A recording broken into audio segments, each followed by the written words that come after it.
buenas tardes con todos. Por hoy, lamentablemente, ahora en la mañana se descompuso, se malogró pues nuestro proyector del cañón, el que va ahí atrás. Así que tuve que conversar en el Consejo Ejecutivo con el doctor Bonifacio y me prestó su proyector, pero como es más pequeño y hemos tenido que conseguir este ECAM pues, para poder transmitir. Y así que si están muy atrás no van a poder ver. Así que por favor les rogaría que vengan más adelante para que puedan leer bien. El tema que hoy nos toca es un tema muy interesante sobre la fiscalización y control de Indecopi. La doctora Tessy Torres, nuestra invitada de hoy, es experta, ella se dedica a cobrar todas las multas, todas las sanciones, a imponer multas a todos esos establecimientos que cometen infracciones contra el consumidor. Y ella tiene a su cargo ese tema, esa sección, esa área en Indecopi, así que es muy interesante. Así que por favor, los invito a venir más acá, si no lo van a ver se me van a quedar dormidos. ¿Ya? Además acompañan más pues a nuestra expositora, es una dama, a todos esos caballeros, a ver, ¿están ahí o no están ahí? Y las damas solidarícense con su género. Ya, muchas gracias.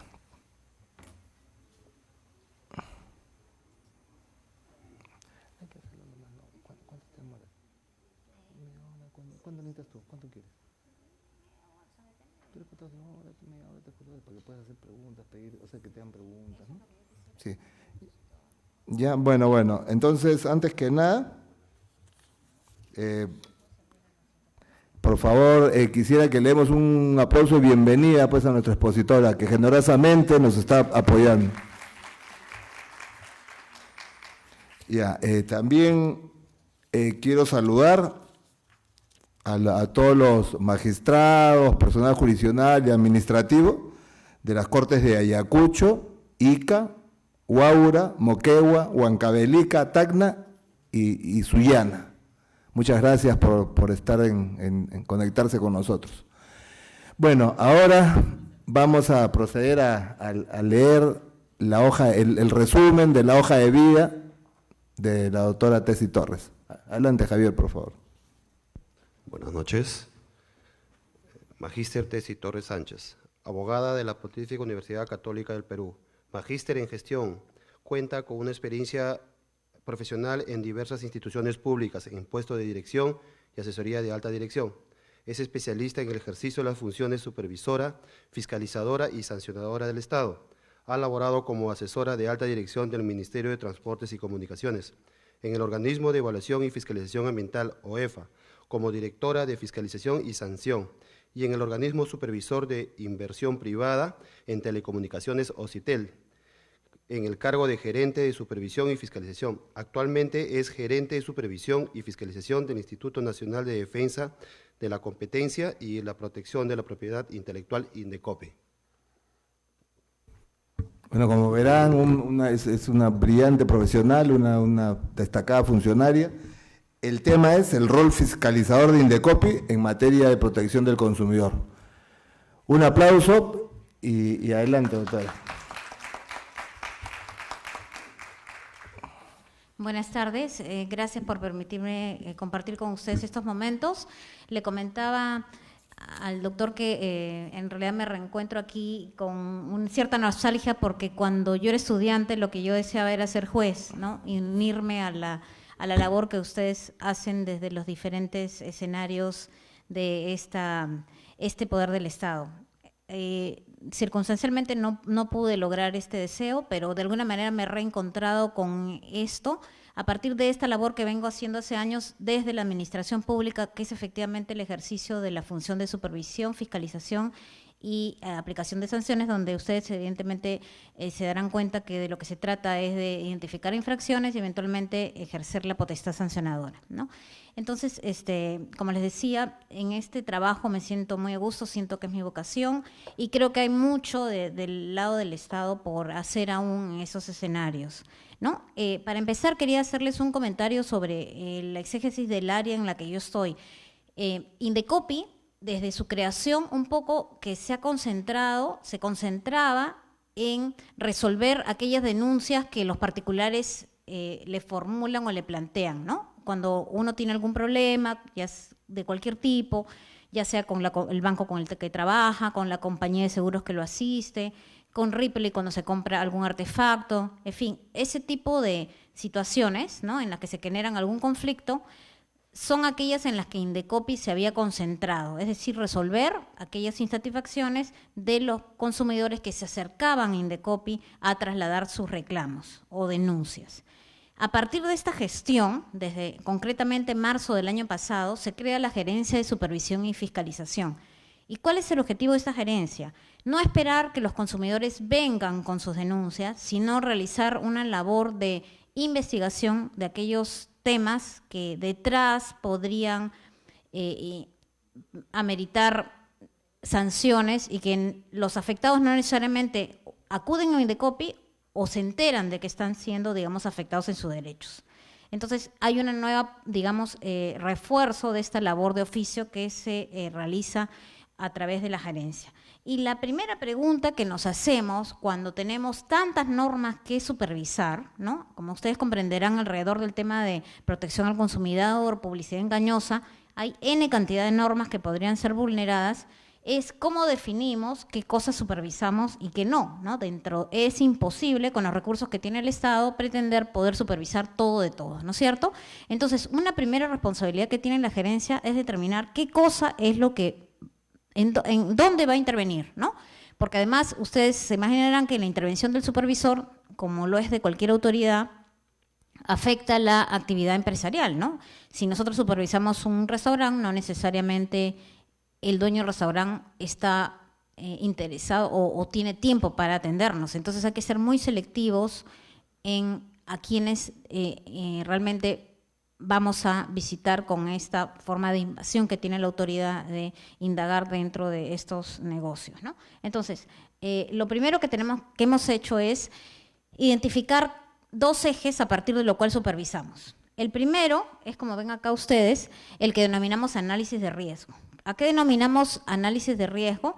Es la tarea que hacemos para tratar de identificar en qué sectores de la actividad empresarial o económica está habiendo problemas. Una primera tarea es identificar dónde hay más reclamos. Donde hay más reclamos y denuncias es donde evidentemente la autoridad tiene que poner el ojo, ¿no es cierto? ¿Por qué hay tantos reclamos en tal sector o respecto a tal tema? Algo debe estar pasando. Otro tema es analizar cuáles son los agentes que realmente tienen representación en el mercado. Es decir, identificado que, por ejemplo, hay problemas a nivel de bancos, ¿no? Muchos reclamos a nivel en bancos. La tarea es identificar a qué bancos vamos a acudir, ¿no? Solamente concentrarnos quizás en los que tengan mayor número de clientes, que es lo que mayor impacto va a tener, ¿no? Y otro tema derivado de lo que significa análisis de riesgo es aquellas actividades que denominamos estacionales. Cuando, por ejemplo, estamos en la época del Día de la Madre, Día del Padre, Navidad, el incremento de las ofertas es en un 30%. Hay empresas que ofrecen sus productos al mercado con rebajas, entre comillas, y se incrementa la oferta en un 30%. Eso quiere decir que evidentemente en esa época del año es cuando más posibilidades hay de que los consumidores se vean afectados, como por ejemplo con publicidad engañosa. Entonces, un primer eje para determinar qué supervisamos es lo que denominamos análisis de riesgo. Pero también identificamos a nivel particular de Indecopi otro gran rubro de temas que deberían ser objeto de supervisión.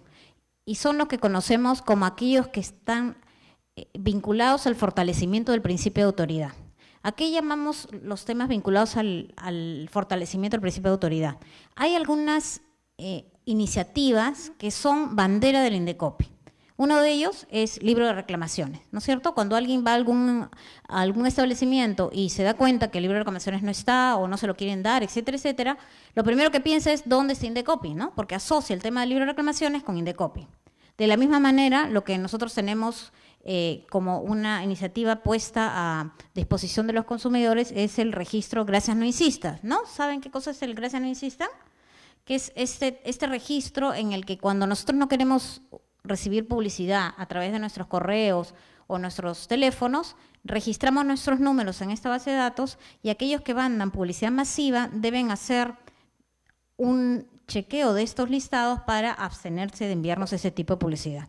Si alguien, a pesar de estar inscrito, recibe la publicidad, quien no está haciendo bien su trabajo es Indecopi, que no está chequeando que realmente los proveedores utilicen como es debido y cumplan esta norma como es debido.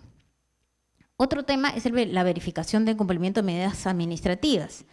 Cuando uno, por ejemplo, tiene algún problema con algún establecimiento en el que, por ejemplo, hubiera podido comprar una lavadora o algún artefacto, resulta que este está fallado, va y denuncia ante el Indecopi y en el procedimiento que se sigue resulta favorecido con una medida correctiva que podría ser que nos den otra lavadora nueva, por ejemplo, ¿no?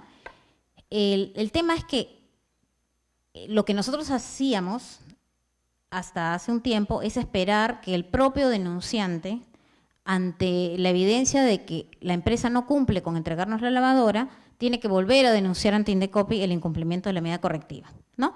En el entendido que el que más interesado está en que se cumpla la medida correctiva es ese consumidor afectado.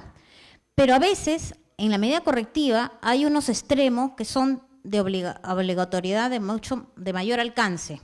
Imagínense ustedes en el ejemplo de la lavadora, que no solamente se le diga, dale una lavadora nueva, sino que por lo que se detectó en el procedimiento, es conveniente que esa empresa retire del mercado todas las lavadoras. Entonces, el denunciante, lo único que le va a interesar es que a él le entreguen la lavadora. Pero ¿dónde queda la obligación de la empresa de retirar todas las lavadoras del mercado? Esa es una tarea del propio Indecopi verificarlas. Y hasta antes de la creación de la Gerencia de Supervisión y Fiscalización, eso no se hacía. ¿Cuál es el objeto de verificar el cumplimiento de estas medidas correctivas de alcance general? Primero, que se cumpla lo dispuesto por la autoridad y, a partir de ello, el fortalecimiento del principio de autoridad, ¿no es cierto? Otro tema que asociamos al tema de fortalecimiento del principio de autoridad es la identificación de casos de resistencia a la autoridad. En materia de derechos de autor, normalmente, la autoridad actúa por impulso de la parte, es decir, la parte, cuando es marca, es la que acude al Indecopi y dice, chequea en este local porque creo que, por ejemplo, están usando software sin licencia, ¿no? Entonces, en esos casos, a veces la empresa simple y sencillamente no nos permite ingresar, ¿no? Pero antes se tenía la idea que como era un procedimiento impulsado por la parte, simplemente el procedimiento quedaba en eso, ¿no? Pero evidentemente hay un debilitamiento del principio de autoridad. Y les cuento que en una primera, digamos, acercamiento a mi labor, cuando recién ingresé a Indecopi, acudí a esas actividades de verificación de software, ¿no? Lo que hacen Microsoft, estas empresas grandes, es identificar algún negocio, por decirles Iraoka, ¿no? En Perú sabemos, en Lima, que Iraoka es una empresa grande, que tiene varios locales y evidentemente usa computadoras. Al usar computadoras, tiene que tener los software asociados a esas computadoras. Entonces, lo que hace Microsoft es identificar si alguna factura a nombre de Iraoka hay que justifique que efectivamente esta empresa utilice, porque presumiblemente utiliza, software asociados a su marca, ¿no? Entonces, si no encuentra que Iraoka compró, esto es un ejemplo ficticio porque no ha ocurrido en la realidad, pero es así como trabaja esta empresa y todas las demás, identifican en su base de datos si esta empresa ha adquirido software y si no, es casi seguro que nosotros vamos a detectar que en las computadoras no hay licencias válidamente adquiridas, ¿no? Entonces, en una ocasión fuimos a ser una empresa de automotriz, venta de vehículos, eran 3 locales que se visitaron simultáneamente, yo fui a uno de ellos y simplemente no nos dejaron entrar, ¿no? Entonces, Y yo dije, bueno, me sorprendí, dije, bueno, acá la multa, ¿cuánto le vamos a poner y cuándo volvemos a venir, ¿no? Porque definitivamente no era posible que nosotros permitiéramos que no nos dejaran ejercer nuestra función. Y lo que me dijeron es que, bueno, no, como viene con un pedido detrás de la empresa tiene que volver a pagar para que nosotros volvamos a venir, ¿no?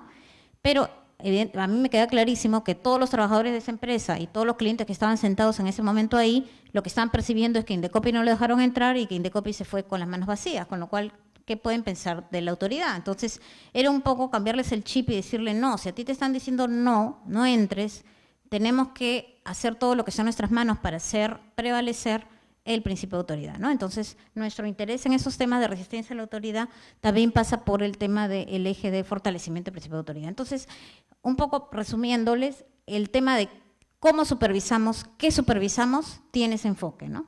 Análisis de riesgo para ver en realmente qué cosa es lo que vale la pena entrar y asignar los recursos escasos que tenemos como toda entidad, y el fortalecimiento del principio de autoridad en iniciativas propias del Indecopi, pero además en esos temas de medidas correctivas y resistencia a la autoridad.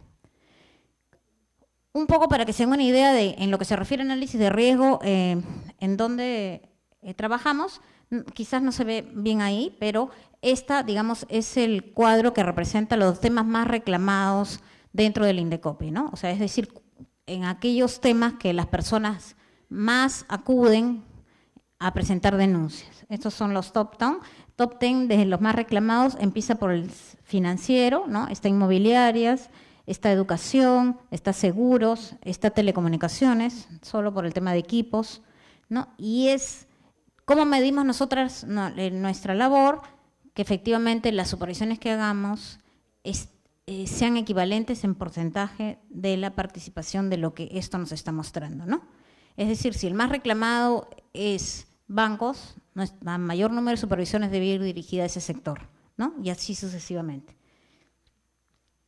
Otra de las cosas que hemos logrado a través de la creación de la Gerencia de Supervisión y Fiscalización es hacer un trabajo a nivel nacional, ¿no? Porque ustedes ya deben saber, de acuerdo a las presentaciones que han tenido con anterioridad, que el Indecopi, si bien tiene una sede principal en Lima, tiene comisiones de protección al consumidor a nivel al interior del país, en las zonas de manera descentralizada, porque esas comisiones resuelven también sus propios casos. En total son como 14 comisiones de protección al consumidor a nivel nacional. Entonces, lo que venía sucediendo es que cada oficina descentralizada, al final de cuentas, decidía qué supervisaba, ¿no? Cada una decidía qué cosa es lo que consideraba pertinente supervisar. De hecho, lo sigue haciendo porque la problemática quizás, por ejemplo, en el Cusco sea hoteles, ¿no? Y en cambio en algún otro lugar del país el problema sea otro. Pero hay temas transversales y en ese sentido nosotros estamos tomando liderazgo para organizar a nivel nacional a todas las oficinas para hacer campañas cuando así se meriten a nivel nacional, ¿no? En este caso, estos son los resultados de la campaña escolar 2013, en la que hemos supervisado a más de 1.600 colegios a nivel nacional, utilizando las mismas actas, los mismos criterios, ¿no? Y ha tenido un efecto en cuanto a detección de infracciones bien alto, es casi el 75% hemos identificado infracciones y justamente estamos ya en proceso de sancionar alrededor de eso. Entonces es diferente, digamos, la óptica a partir de esta labor de la creación de la gerencia, de trabajar en forma coordinada a nivel nacional, ¿no? Les cuento, por ejemplo, hace poco tuvimos, se había impuesto una medida correctiva a una línea de transporte aéreo, porque la empresa de transporte aéreo tiene la obligación de permitirnos, cuando viajamos, a declarar nuestros bienes de valor, esos bienes de valor que podrían estar en nuestra valija que va digamos, no en manos nuestras, sino en la bodega. Es obligatorio que la empresa nos permita decir que efectivamente vamos a llevar algo de valor y declarar ese valor, eventualmente pagar algún seguro para garantizar que no solamente se nos reembolse la mínima suma que está acordada digamos, en el contrato de transporte, ¿no? Y no sé si ustedes se habrán dado cuenta, pero en todas las líneas aéreas lo que hay más bien es un letrero que dice no lleve usted en su valija cosas de valor, ¿no? Entonces, a raíz de ese incumplimiento, se impuso una medida correctiva a una de estas empresas y para verificar si se había cumplido o no, hicimos una acción de supervisión en todos los aeropuertos a nivel nacional, ¿no? Entonces, a la misma hora, el mismo día, todos los supervisores salieron a chequear en los aeropuertos si esta empresa cumplió o no. De hecho, no cumplía, ¿no? Justamente estamos por sacar la sanción en ese sentido. Entonces, estamos potenciando la labor, digamos, de supervisión mucho más organizada de lo que antes de la existencia de la gerencia teníamos como fortaleza, ¿no? Un tema muy interesante, del cual en realidad es pionero Sinermin y luego lo ha sido el OEFA, es el tema de calcular las sanciones, ¿no? Ese es un tema en el que estamos aprendiendo a trabajar en coordinación con los economistas para darle una valoración a las conductas infractoras y poder acercarnos a la sanción óptima, o mejor dicho, la que vendría realmente a ser disuasiva. Entonces, en esta parte, lo que me gustaría compartir con ustedes es un poco algunas de las metodologías que quizás ustedes luego, cuando vaya a ser cuestionadas nuestras resoluciones en nivel en sede jurisdiccional, vayan a tener que revisar, ¿no?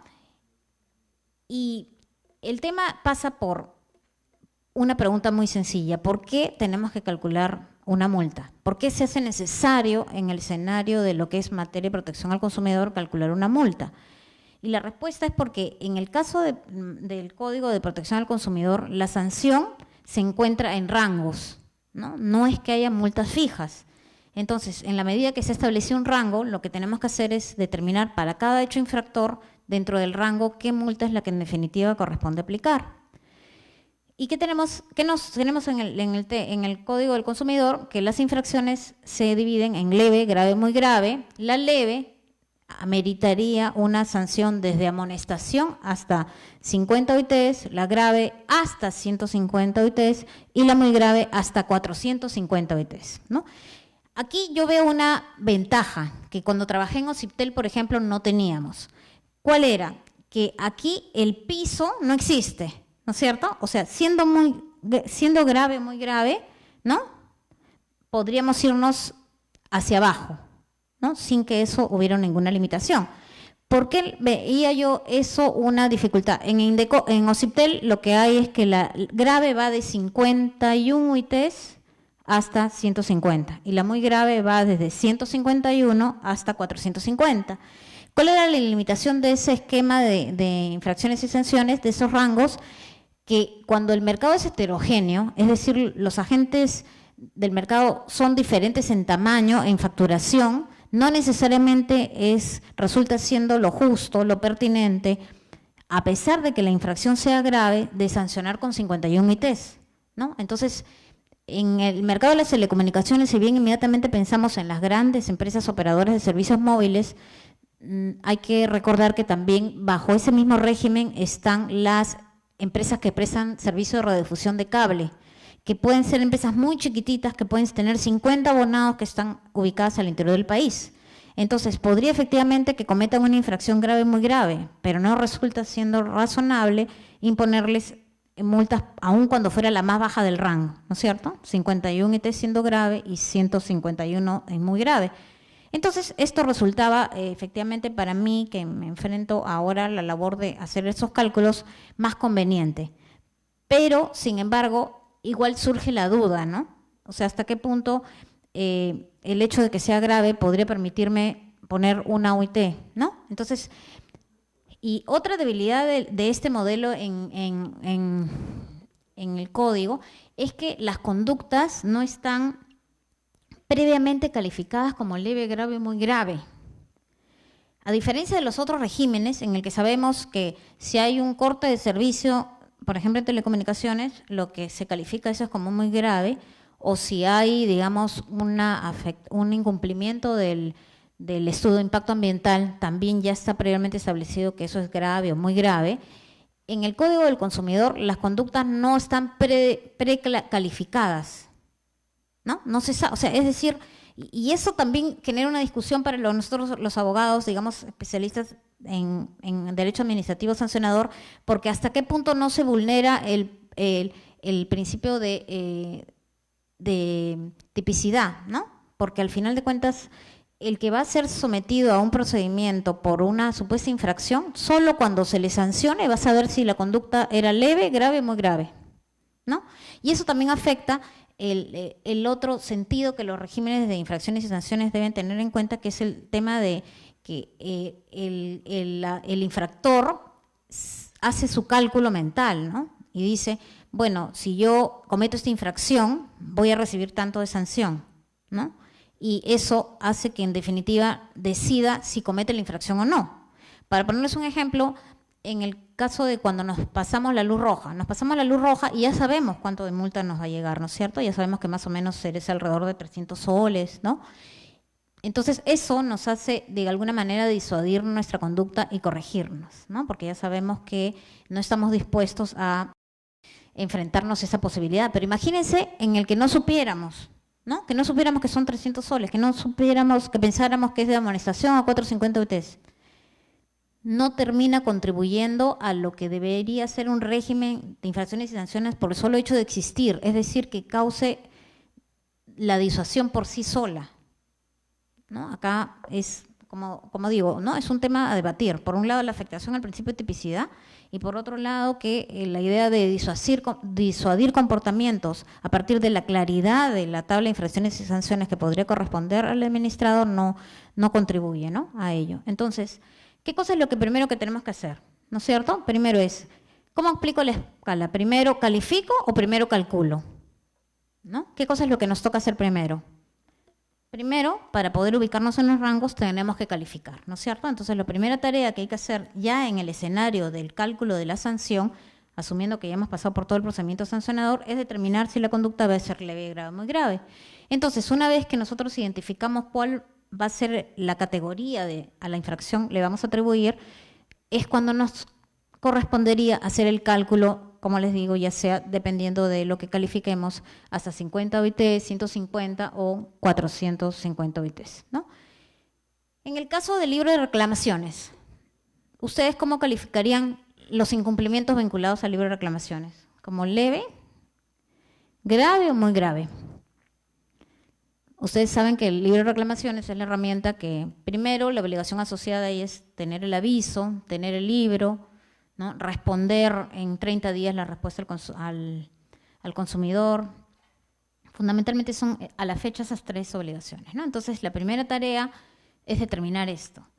En el escenario en el que les hablo de una labor de sanción descentralizada, que bien puede ser una fortaleza desde el punto de vista evidentemente de poder llegar con mayor cercanía y rapidez a los consumidores que se ven afectados en sus derechos, también tiene intrínseca una debilidad, y es que cada comisión es independiente para decidir cómo resuelve.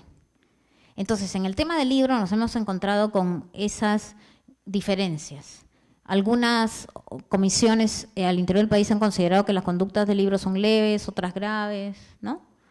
Algunos han sancionado con amonestación, el otro con 5 ITs, en fin. Entonces, eso nos ha obligado a hacer una metodología de cálculo de multas particular, especial para el tema de libros, y en lo que se refiere a lo que es la graduación, lo que hicimos en la metodología fue hacer lo que se denomina, utilizar una metodología de consulta de expertos, ¿no? Se consultaron a las diferentes comisiones que resuelven el tema de libros para que califiquen cada una de estas conductas infractoras, cuál era el peso que le daban.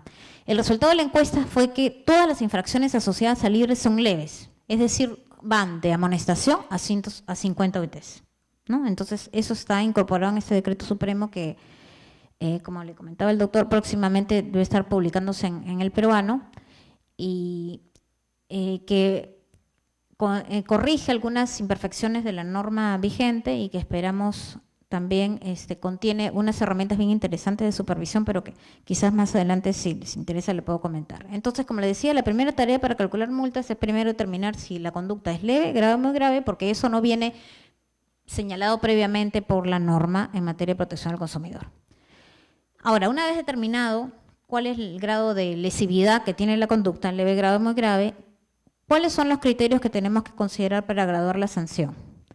Para empezar, tenemos que el artículo 230 de la ley 27444 establece que lo primero que hay que tener en cuenta es que la comisión de la infracción no sea más beneficiosa para el administrado que la sanción, ¿no es cierto? Ese es el primer tema, ¿no? O sea, que no le convenga, o sea, la sanción no puede ser tan pequeña que le resulte más conveniente al administrado incurrir en la infracción, ¿no? Y entonces, ¿esto a qué está vinculado? Al tema de la disuasión. La disuasión, ¿qué cosa es la disuasión? La disuasión es entendida como la respuesta de la administración frente a la conducta infractora, ¿no? Representada por la multa, por la sanción, ¿no?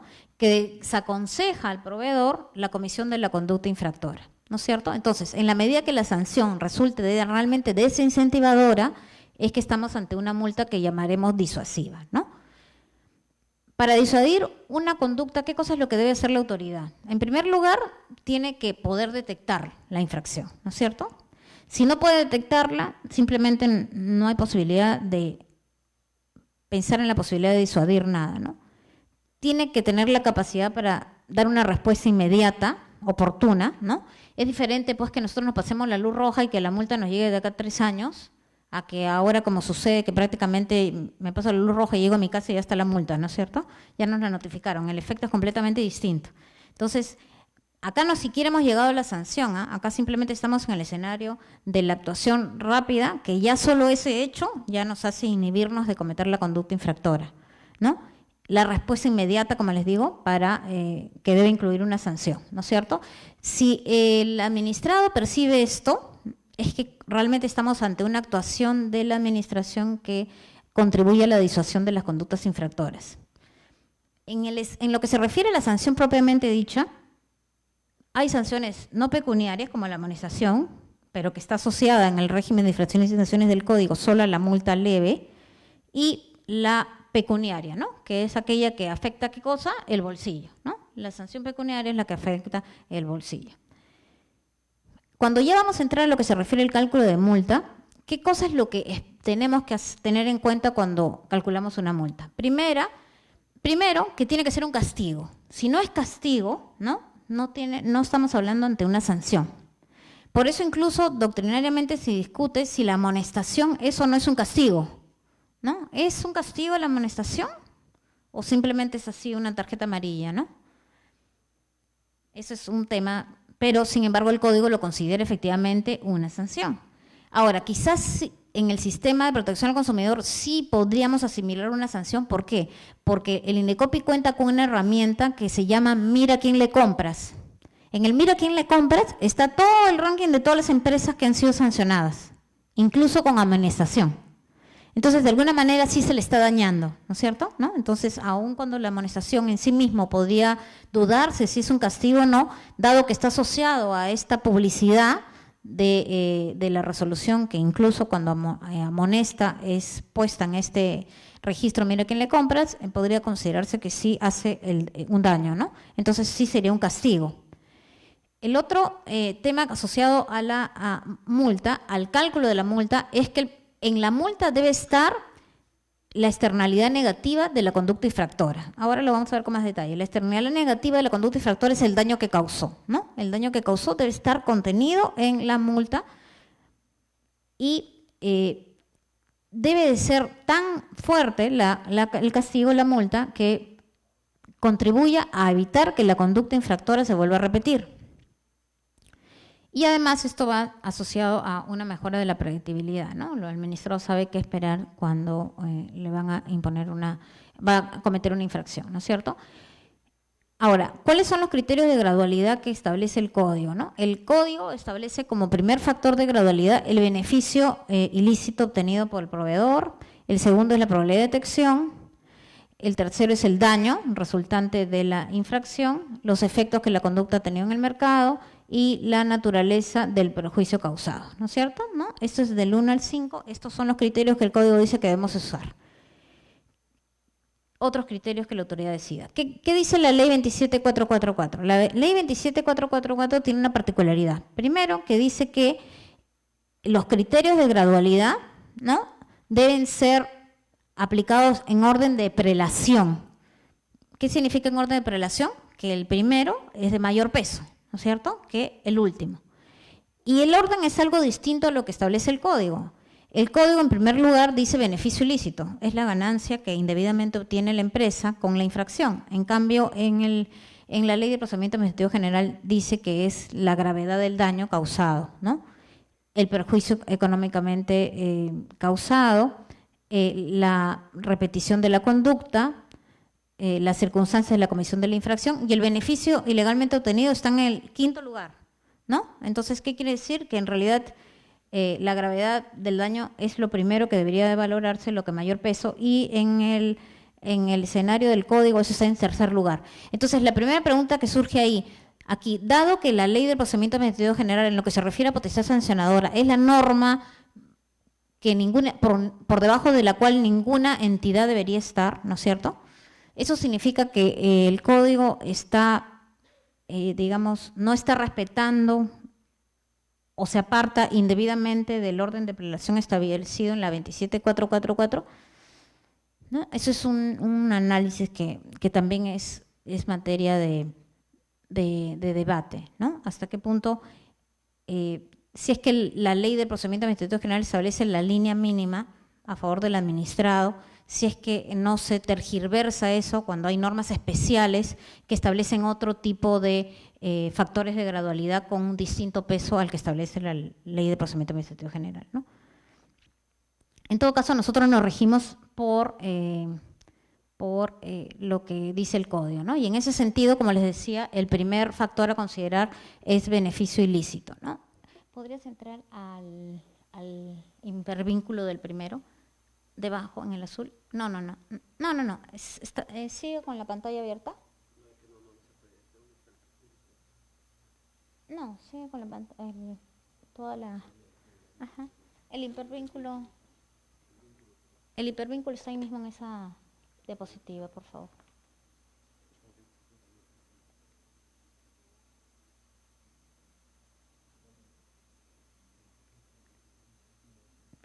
Sí, avanza con la diapositiva, a pantalla completa.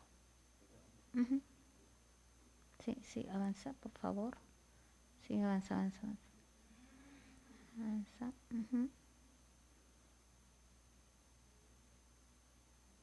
Avanza. Sigue. Ajá, sigue. Sigue.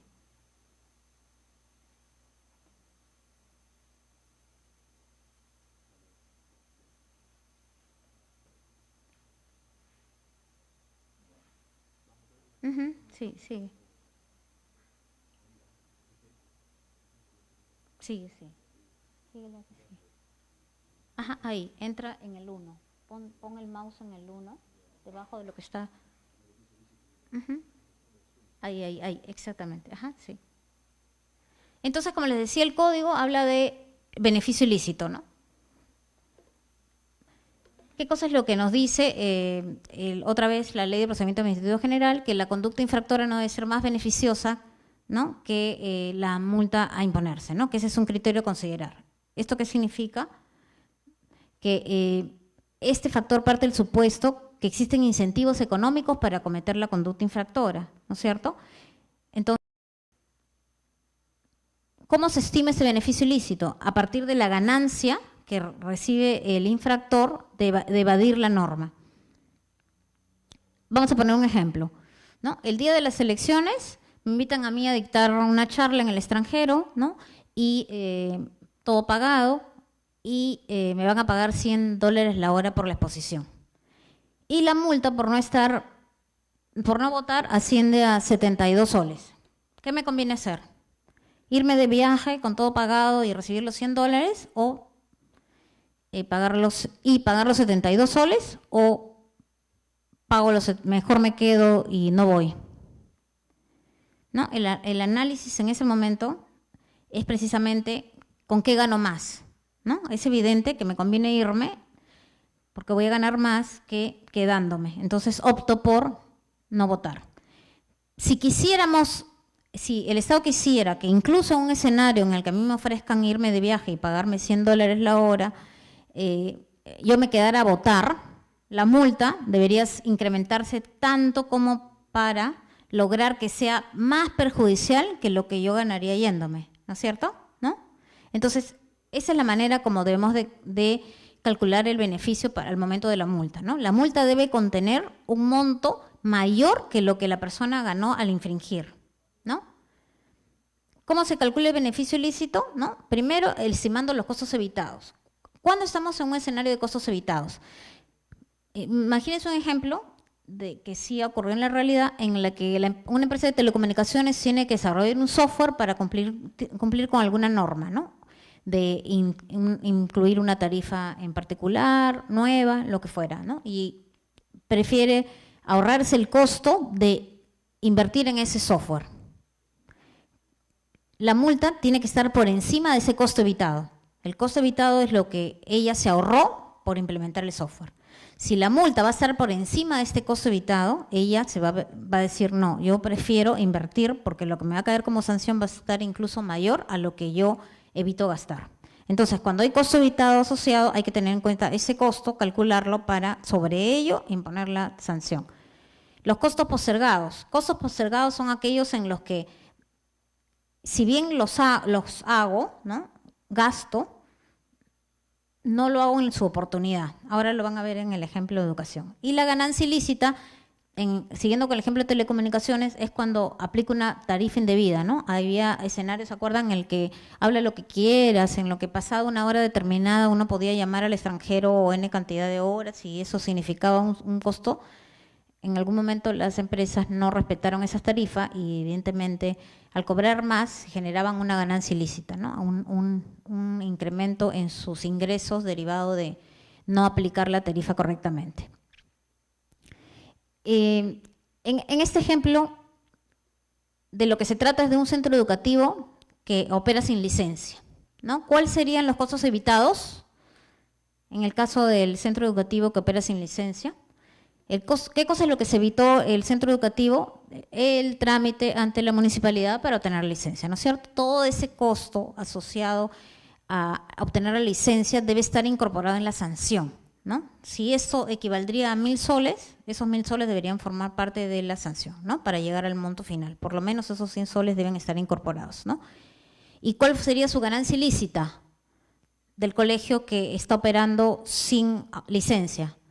Todo lo que le cobró a los padres de familia durante todos los meses, ¿no? En lo que ha prestado servicios sin licencia, ¿no? Entonces, si eso lo incorporamos en la multa, ya no va a tener sentido que el centro educativo que pretenda empezar a funcionar opere sin licencia, ¿no? Porque todo el incentivo se lo hemos quitado a través de las multas, ¿no? Si él sabe, yo me estoy ahorrando 1.000 soles, pero en Indecopi me va a poner 1.100, no me conviene, ¿no? Y encima se va a llevar todo lo que he recibido y he facturado durante esos meses que he perdido sin licencia, definitivamente la respuesta sería no lo hago, ¿no? Entonces la multa tiene que asociar, en primer lugar, o incorporar todo aquello que se considera el beneficio ilícito, para que realmente sea disuasiva. Otro aspecto que considera el código importante es la probabilidad de detección. ¿A qué le llamamos probabilidad de detección? Este factor está relacionado con la capacidad que tiene el Estado de supervisar, ¿ok? Cuando mayor posibilidad tenemos de supervisar y de descubrir la infracción, la probabilidad de detección es mayor. Pero si es un tema que no habíamos pensado supervisar porque es muy complicado, ¿no? La probabilidad de detección es menor. ¿Esto qué significa? Cuanto mayor probabilidad tengamos de detectar la infracción, la multa queda de acuerdo al monto que establecemos con los otros criterios final. Si es difícil de detectar, esa multa debe incrementarse, ¿no? La probabilidad de detección, cuanto más alta sea, disminuye o, digamos, netea la sanción. Si es difícil de detectar, hay que castigar más, ¿no? Eso es lo que hay detrás del factor de probabilidad de detección que se incorpora, ¿no? ¿Qué cosa es lo que mide? Mide la capacidad del organismo de detectar la infracción del procedimiento sancionador, ¿no? ¿Y cuál es la manera de medirla? El programa anual de supervisión, ¿no es cierto? Por ejemplo, en el caso de Indecopi. En el caso de Indecopi nosotros trabajamos en función a un plan anual que se sustenta en esos criterios que les dije inicialmente, ¿no? Fortalecimiento del principio de autoridad y también análisis de riesgo. Ya sabemos a qué sectores vamos a ir, a quiénes vamos a supervisar. Entonces, ahí la probabilidad de detección es alta, ¿no es cierto? Entonces, en realidad, no se encarece la multa si es que se detecta infracción. En cambio, si descubrimos que hay algún hecho infractor por alguna noticia o en cualquier otro escenario en lo que nosotros no habíamos considerado supervisar, en el que la probabilidad de detección era baja, en realidad ahí es cuando castigamos con mayor motivo. ¿Por qué? Porque el proveedor, ¿no?, se ha dado cuenta y ha dicho, no, la Gerencia de Supervisión y Fiscalización se va a enfocar en supervisar bancos y seguros, con lo cual a mí no me va a encontrar. Entonces, yo voy a cometer la conducta infractora. Entonces, a ese se le castiga más, ¿no? Y se incrementa la multa. Entonces, un ejemplo de probabilidad de detección es, en este caso, esto sucedió en la vida real hace unos meses, deben recordarlo, era un agua embotellada que tenía algún problema y fue por Digesa retirada del mercado, ¿no? Entonces, la labor que nos tocaba a nosotros era verificar que efectivamente se retire del mercado el total de botellas a nivel nacional, ¿no? Entonces, lo que teníamos aquí era un plazo determinado para hacer la labor de supervisión y quiere decir que teníamos que evaluar con nuestros recursos, en este caso eran 2 supervisores, que máximo podían trabajar en 4 horas, visitaban como máximo cada uno de los locales donde se vendía estas agua embotellada, y el total de distribuidores era 40. Entonces, haciendo una operación, ¿no?, en este caso, estimando el número de agentes que estaban abocados a esta tarea, y el número de agentes en el mercado de aquellos que distribuían ese tipo de botellas, teníamos un indicador que era lo que nos decía qué tan alto o bajo era la probabilidad de detección, ¿no? Y el tercer factor es el daño, ¿no? Como recordarán, en la Ley de Procedimiento Administrativo General está en primer lugar y se supone mayor peso. En este caso está en tercer lugar. Entonces, lo que hacemos para el cálculo del daño es tratar de que el administrado interiorice a través de la multa aquello que generó con su conducta infractora, ¿no es cierto? Entonces, por un lado, lo que ganaste indebidamente, si es que hay ganancia, hay escenarios en los que no hay ganancia, por ejemplo, cuando se desbarranca un micro en la carretera, ¿no? Eso evidentemente no hay una ganancia o sea, no siempre funciona el tema de la ganancia y eso lo vamos a ver después, pero en el caso del daño es, además de la eventual ganancia, es asociar el daño causado, ¿no? ¿Qué cosa es lo que causó la conducta infractora? ¿Y cómo se calcula el daño? Económicamente hay metodologías para calcular todo tipo de daño, ¿no? En principio, si este daño es material, es posible que a través del cálculo de la infraestructura afectada, incluso el medio ambiente afectado, los recursos naturales que se pueden ver afectados, puedan ser valorados económicamente. Existen técnicas de valoración económica para todos los temas en realidad, ¿no? Y los derechos, incluso, por ejemplo, el derecho a reclamar, ¿no?, ha sido objeto de valoración por nuestra parte para poder determinar las multas homogéneas en el caso de libre reclamaciones, ¿no?, que son todo, como les digo, unas fórmulas económicas que parten de muchas veces supuestos, pero que nos sirven para aproximarnos al daño. Y adicionalmente al daño, el Código establece factores de gradualidad, ¿no? Como, en el caso del Código, además del punto 1, 2 y 3 que hemos visto hasta ahora, ¿no?, los efectos de la conducta infractora que puede haber generado en el mercado, eso lo asociamos a daño. Es decir, no lo vamos a desarrollar porque ya cuando hablamos de daño, estamos hablando de los efectos que la conducta infractora ha causado en el mercado. La naturaleza del perjuicio causado igualmente está asociado al daño y, bueno, otros criterios normalmente no los utiliza el órgano resolutor, ¿no? Una vez determinada la multa, en función a beneficio, probabilidad de detección y daño, lo que tenemos son los factores agravantes y atenuantes que también los establece el Código, que, como saben, o incrementan la sanción o la disminuyen, ¿no? Un escenario de disminución está asociado a la corrección de la conducta antes del inicio del procedimiento sancionador, eso amerita un beneficio a favor del infractor, de rebaja de la sanción, Y un agravante puede ser que incluso iniciado el procedimiento sancionador persista en la conducta infractora, ¿no? Esa es la lista del código de los supuestos en los que estamos ante agravantes y atenuantes, ¿no? ¿Cuál es la metodología de cálculo de multa del INDECOPI? Según la Gerencia de Estudios Económicos, tenemos dos formas de calcularla. Una es considerando como principal factor el beneficio obtenido, que es la fórmula de arriba, y la otra es el daño, ¿no? ¿Cuándo optamos por una y por la otra? Cuando el beneficio es mayor que el daño, optamos por calcular en función a beneficio. Cuando el daño es mayor que el beneficio, optamos por calcular beneficio. ¿Y esto por qué? Porque, como hemos dicho, la sanción le tiene que doler al administrado. Y para que le duela hay que afectarlo por el lado más gravoso, ¿no? Si el daño es mayor, optamos por daño. Si el beneficio es mayor, optamos por beneficio. Acuérdense del ejemplo que les digo de la empresa de transporte que se desbarranca su bus, ¿no? La empresa en realidad, en lo que se ahorra ahí es la capacitación de, digamos, contar con otro chofer de reemplazo, ¿no? Hace trabajar demasiadas horas a sus choferes y eso podría haber generado el accidente y la muerte de las personas dentro del bus, ¿no? Pero si vamos a asociar la multa solamente al costo evitado de tener otro chofer, no sé cuánto podría ser al día eso, ¿no? Es mucho menor de lo que significa el daño causado que está asociado a la vida de los pasajeros, ¿no es cierto? Entonces, en ese caso, ¿qué debemos castigar? ¿Cómo debemos castigar? ¿En función a lo que se ahorró por el chofer de reemplazo o en función a la vida que se perdió a partir de esa negligencia, ¿no? Para que le duele en realidad al proveedor, en este caso al dueño de la empresa de transportes, evidentemente tenemos que optar por lo más gravoso, que en este caso es el daño, ¿no? Entonces, la metodología lo que permite es optar entre uno y otro, ¿no es cierto? Acá hay un ejemplo bien chiquito que le quería contar de cómo se venía trabajando en el tema de obstaculización. Miren, acá esta es una empresa, bueno, hemos bloqueado los nombres, que fue visitada, como les dije, por el tema de software ilegal, ¿no es cierto? ¿No? La multa impuesta en promedio en estos casos, según la norma, esta la 807, que es la que regula esos temas, la multa máxima es 50 UITs. ¿Cuál es la multa en promedio que pone INDECOPI? 5 UITs.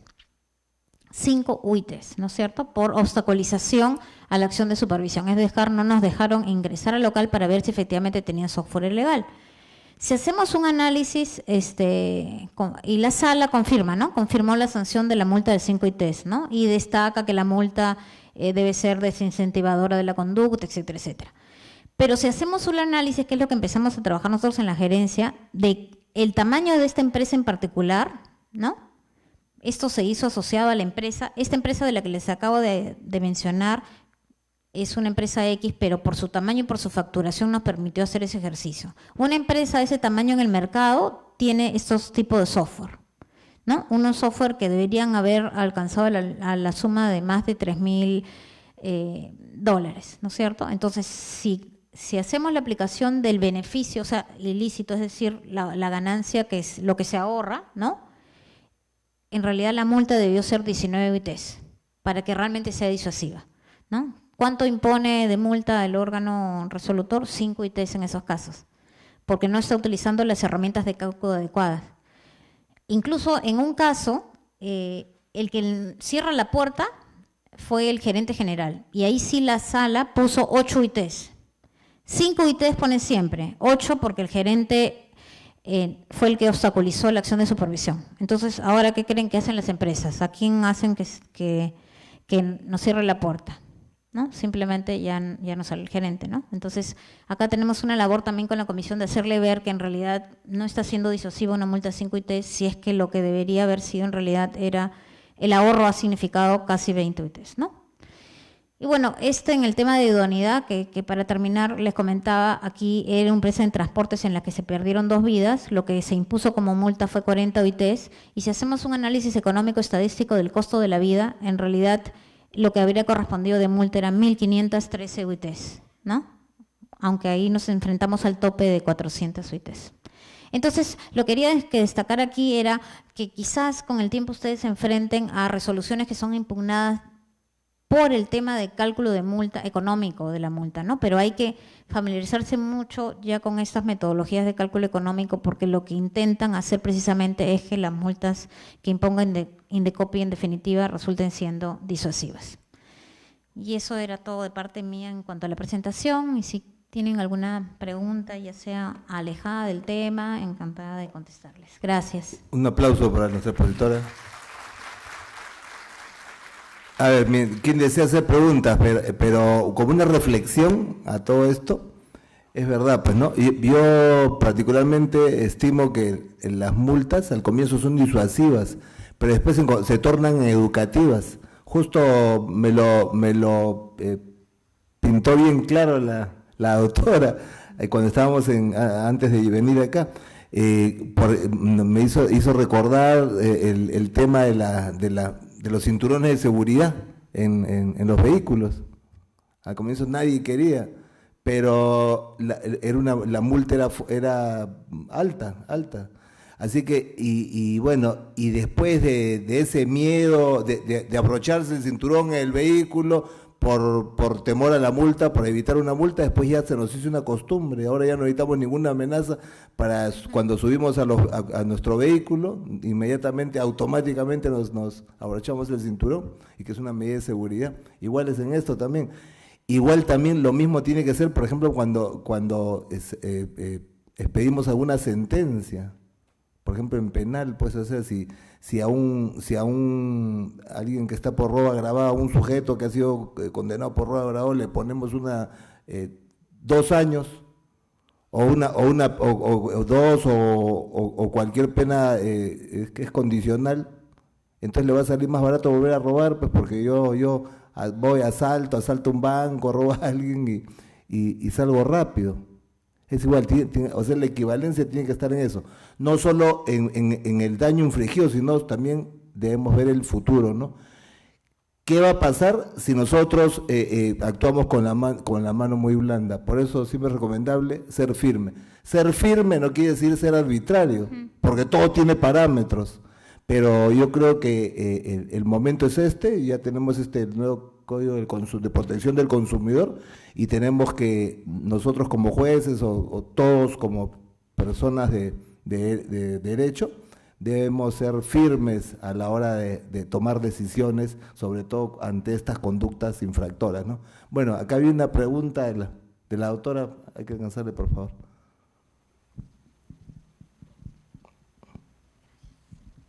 Gracias, buenas noches. Doctora, en principio felicitarla porque nos ha traído una gama de información y bueno, esa información… no se vayan las preguntas. Esa información también nos hace tener una diversidad de inquietudes.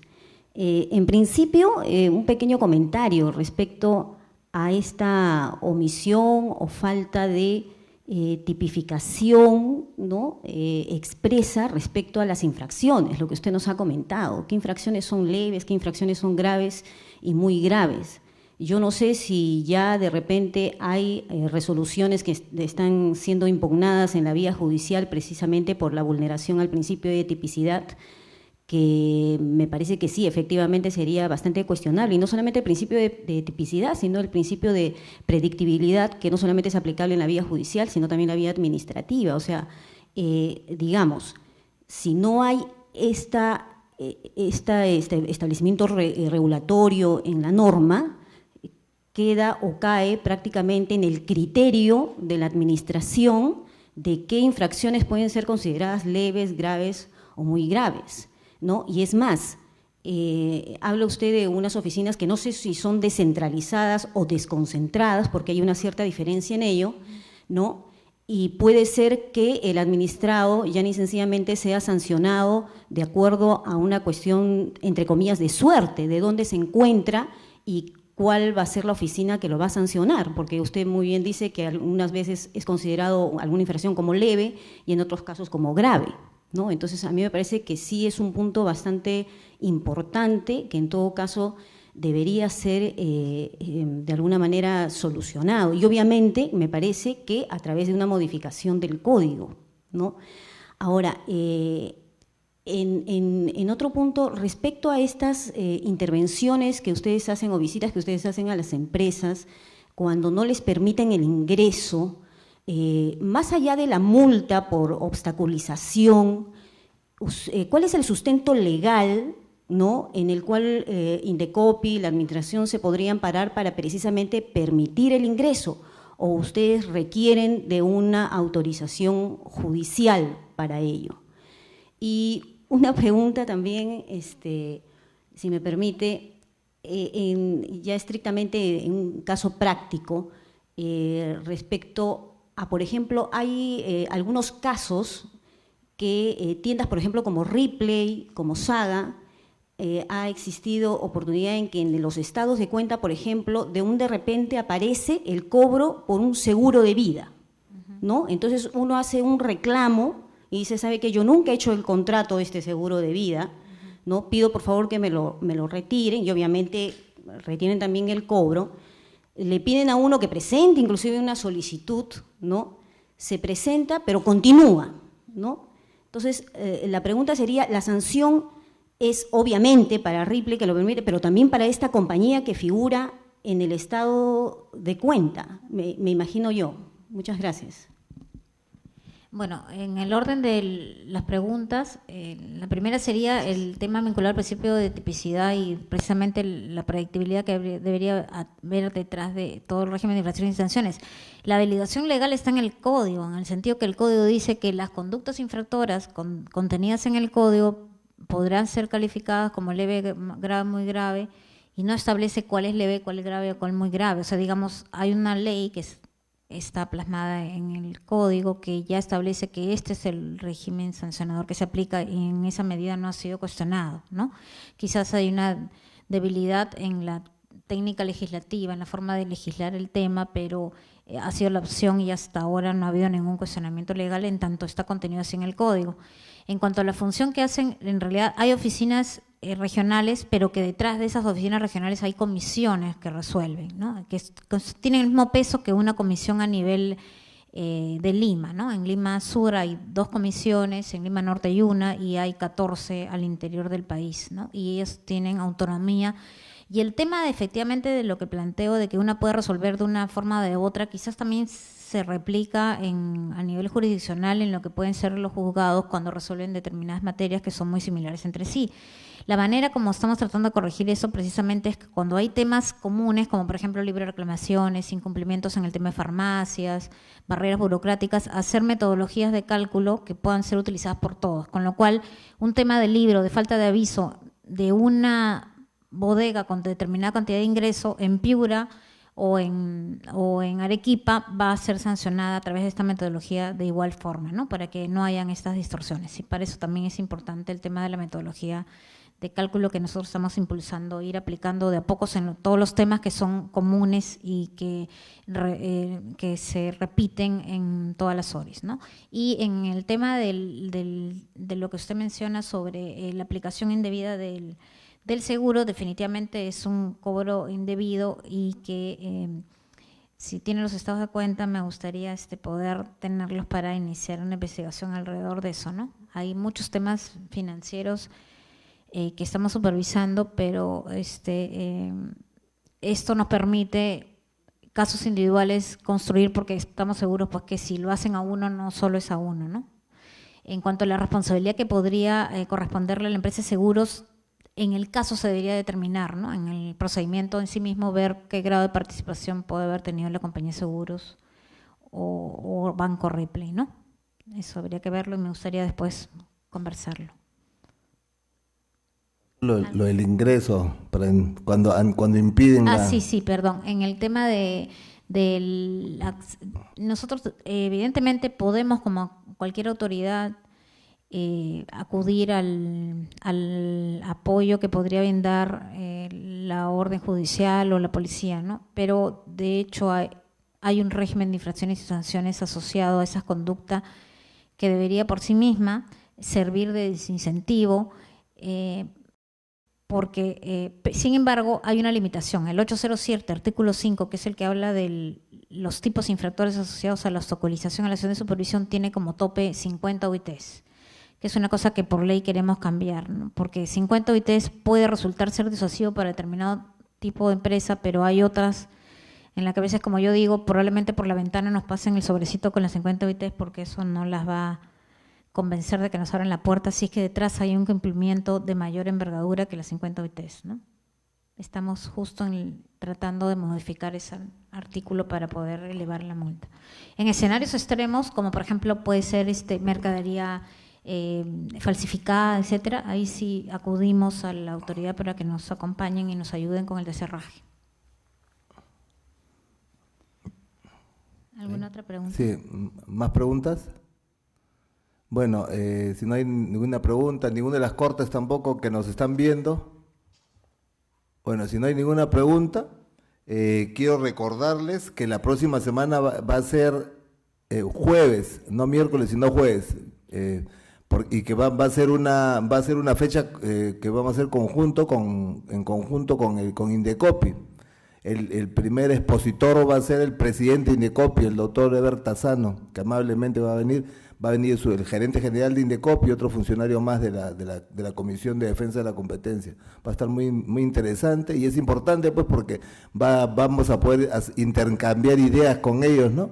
Porque usted sabe que nosotros revisamos vía proceso contencioso administrativo las resoluciones que emanan de Indecopi, que concluyen en sus tribunales. Así que es importante, los espero a todos el próximo jueves. Les rogaría que la próxima semana vengan un poquito más temprano porque el programa es a partir de las 5. ¿Ya? Muchas gracias a todos por su asistencia. Nos vemos la próxima semana. También quiero agradecer a las Cortes de Ayacucho, Ica, Huaura, Moquegua, Isebe Moquegua, Huancavelica, Tacna, Amazonas y Sullana. Muchas gracias a todos y buenas noches.